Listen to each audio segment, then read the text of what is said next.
Hey, Cino, they make Giants championship hats. In case you want, I just bought this one last year. To be honest, yeah, it was it was a birthday present. So I had this hat for about a year. All right, see this Super Bowl champions, New York Giants. See that? Okay. Anyway,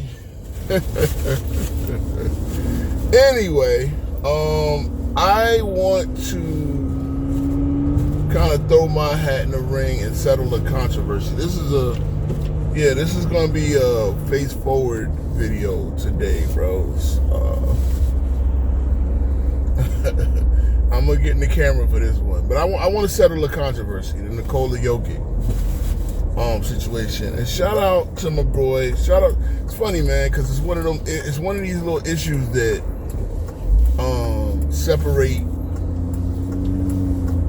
guys that I rock with, right? Like Sports Fitness Rants and Scap Attack, right? I rock with these guys because, Scap Attack is pro Kobe, pro Jordan. So is Sports Fitness Rants. And one of the issues that kind of divide them, they have a little quote-unquote minor beef. Same thing with Ticket TV. I remember Ticket TV wanted to get at Scap about his glazing of Nikola Jokic, right? And I must premise this by saying, I am a big Nikola Jokic fan. He's actually one of my top 5 favorite players in the NBA today, right? So when I say this, I understand there's a beef. I understand there's a debate going on, and why there is a debate going on. Because, I mean, and again, I'm a quote Scap Attack on the carpet real quick. Because it is one of those things, and Sports Fitness Rants is pretty right, Robin is pretty right when it comes to this. You're kind of unfair to Joker's teammates, and you do the same thing that LeBron fans do. And again, this video ain't got shit to do with LeBron. But one of the things that happens is LeBron fans love to down his teammates to justify his success or lack of success. Meaning when he has success, their importance is downplayed.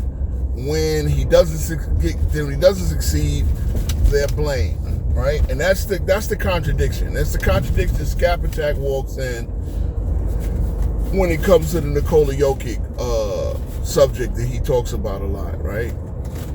Now again, Nikola Jokic, and I'll start up this premise-wise, right? Nikola, the best player in the NBA, the best basketball player in the world in 2026, and probably been this way for a few years now, is a white boy named Nikola Jokic, okay?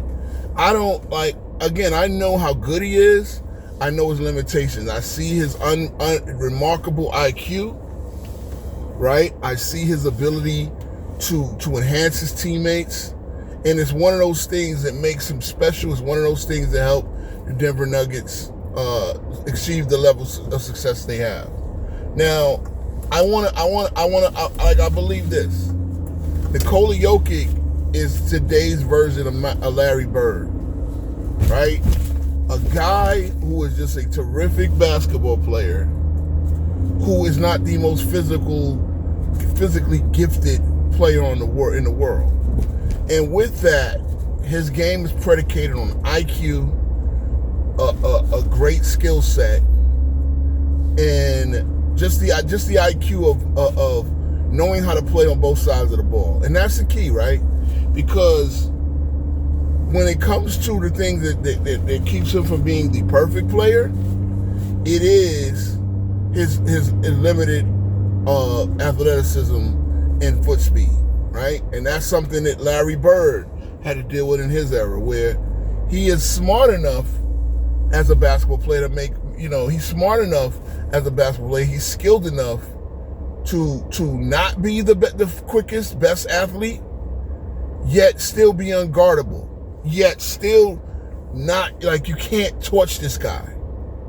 And that's the thing. And that's where the limitation comes as a center in a suit, especially for his position as a center. He's not able, because of his lack of ability to block shots and recover and get over the help. He's not the typical prototypical center from a defensive aspect. Now, again, there's a trade-off. You have to look at what he is offensively. A guy who is a walking triple-double. And it's not just because he gets numbers that makes him special. It's more than the numbers, right? Again, it's the IQ and how he enhances the teammate. Now, here's the thing.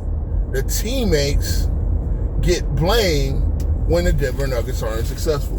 Look, the Denver Nuggets, I'll look at it this way. When I make the Larry Bird comparison, right?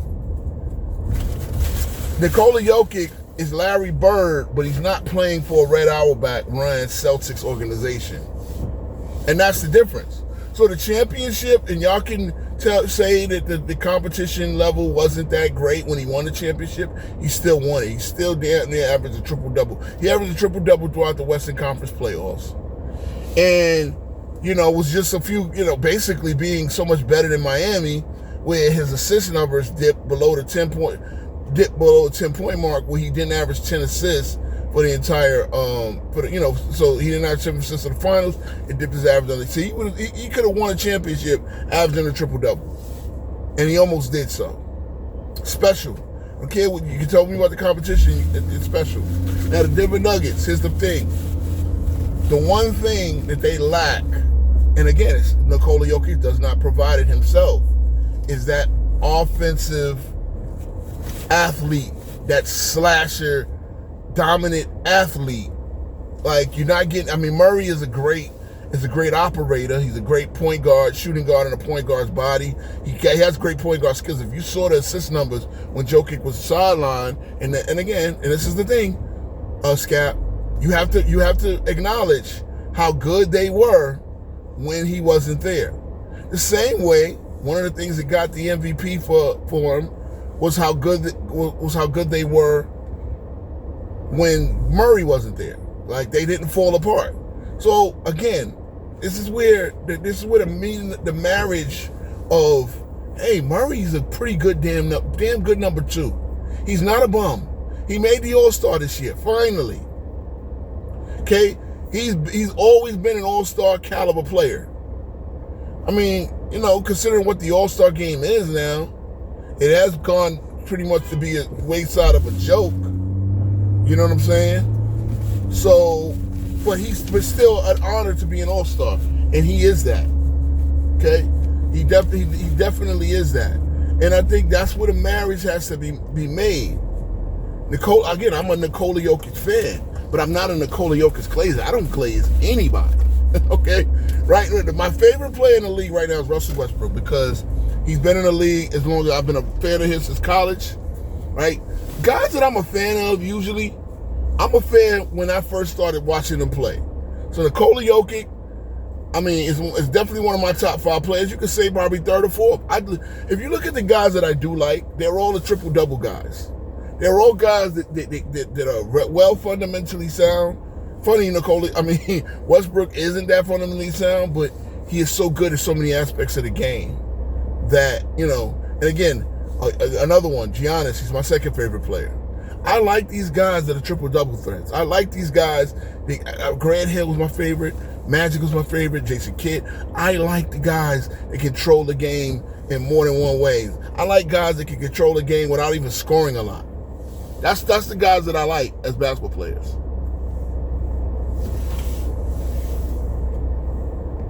So due respect, I'm a big fan of those type of players. Right now, if you look at one guy who fits that mold that I'm not a big fan of, that would be one LeBron James. Now, I've never said that I don't like LeBron James' game and skill set.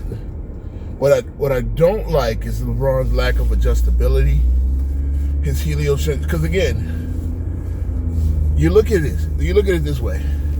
LeBron James has played with other great players, right? He's played with Westbrook. He had problems playing with Westbrook. He plays with Luka now. He has problems playing with Luka. LeBron's style is a style that is not really that ingratiated to team basketball. And And that's an issue. That really is an issue that he does not get called on the carpet enough for. And so it's a style where he has to everything has to go through him. It's like he can't play off the ball. All the other guys that I named can play off the ball. They can. The one who has this probably the worst time playing off the ball is Giannis. But even he can do it. He doesn't become useful like he cuts. Again, it's real simple. If LeBron James ever cut to the basket when someone else ball dominant has to get the ball, then it'll be fine. But he played with Wade. Again, another guy that I liked. I love these triple-double threat, multi-level scorers. Like I love these guys. The guys that can get other people involved, dominate the ball, dominate with scoring themselves, and also get other people involved. Okay?